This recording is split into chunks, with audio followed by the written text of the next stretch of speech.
So you must remember the aspect of a Roshi to this young monk. He's a formidable fellow, usually an older man who has about him something that is difficult to put your finger on. There's a certain fierceness, coupled with a kind of tremendous directness, a sense of somebody who sees right through you. And so he really poses to this young fellow, what do you want? Why did you come here? But he said, I came to be instructed in Zen. The teacher says, well, we don't teach anything here. There isn't anything in Zen to study. Well, the student knows, or thinks he knows, that this not anything which is studied in Zen is the real thing. That's, of course, as a Buddhist, he knows that what isn't anything is the universe, the great void, the shunyata. And so he isn't fazed by that. He says, well, nevertheless, you do have people who are working here and meditating under your instruction, and I'd like to join them. Well, maybe, but strictly on probation. And then, of course, all the details are taken. And he pays a ridiculously small fee, in modern Japan at any rate, to be able to stay in the monastery. It's very, very inexpensive. Now the teacher comes back and says, now you want to study Zen. Why? Well, because I'm oppressed by the rounds of birth and death, in other words, by the vicious circles of life in which I find myself, by suffering, by pain, and so on, and I want to be emancipated. The teacher says, who is it that wants to be emancipated? Well, that's a stopper. There was a good old story about one of these preliminary interviews.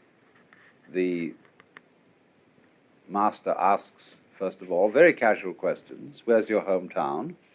What's your name? What did your father do? And where did you go to college? Why is my hand so much like the Buddha's hand? And suddenly, in midstream of an ordinary conversation, clunk, the student is blocked. And so there is devised the koan, K-O-A-N in Chinese, kung-an. And this means, literally, the word koan means a case, in exactly the same sense as we talk about a case in law which functions as a precedent for future cases. Koan should be translated case.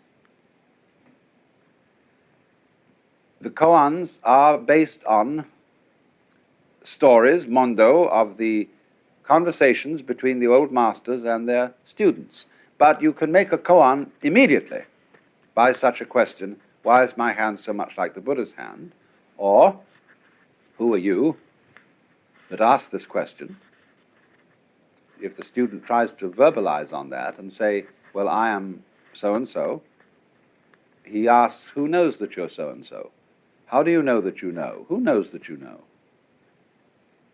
Find out. In other words, the basic koan is always, who are you? Who is it that wants to escape from birth and death? And I won't take words for an answer. I want to see you. And all you're showing me at the moment is your mask. So then the student is sent back to the monk's quarters, the sodo. And the chief of the sodo is called the jikijitsu, is then put in charge of him. And he teaches him how to behave, what the rules are, how to eat, and how to meditate. In the Zen sect, they sit on padded cushion about the thickness of the San Francisco telephone directory, which is an admirable substitute. And then, with crossed legs in the lotus posture, with the feet resting on the thighs, like you always see a Buddha, they sit for half-hour periods. That's supposed to be the length of time it takes for a stick of incense to burn. And then when wooden clappers are knocked together, they all get up and they walk round and round the room quite fast at a kind of bum, bum, bum, bum, bum, bum, bum, bum, bum, bum pace. And this keeps you awake. Then at a given signal, they go back and meditate again. And constantly there is a monk, one on each side, carries a long, flat stick shaped almost like this fan, in the sense that it's thin at one end and rounded at the other. And if this guy sees a monk who is slouching or sleeping or goofing off in some way, he very respectfully bows before him, and the monk rests his head on his knees, and this fellow takes the stick and hits him vigorously on the shoulders, here, like this. Now, most apologists for Zen say, this is not punishment, it's simply to keep you awake. Don't you believe it? I've investigated this, and it's the same as the sort of British boys' school, only it doesn't have the erotic qualities that the British floggings do. Zen people are cool about it, but it is a kind of a fierce thing. Anyway, the point of the meditation, the Zazen, is that perhaps at the beginning one does nothing more than count your breathing. So many breaths, counting in tens. Just to allow your thoughts to become still. Zen people do not close their eyes when they meditate, nor do they close their ears. They keep their eyes on the floor in front of them, and they don't try to force away any sounds that are going on, or any smell, or any sensation whatever. Only they don't think about it.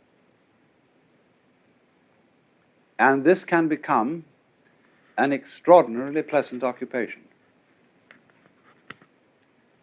All the little sounds of distant traffic, of birds, of somebody carpentering somewhere and a hammer going, dog barking, or especially rain on the roof.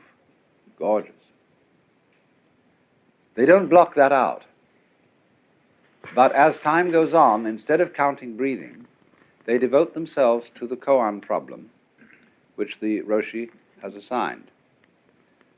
What is the sound of one hand? Who were you before your father and mother conceived you? When Joshu was asked, does a dog have Buddha nature? He replied, no. What is the meaning of no or mu? All sorts of these problems.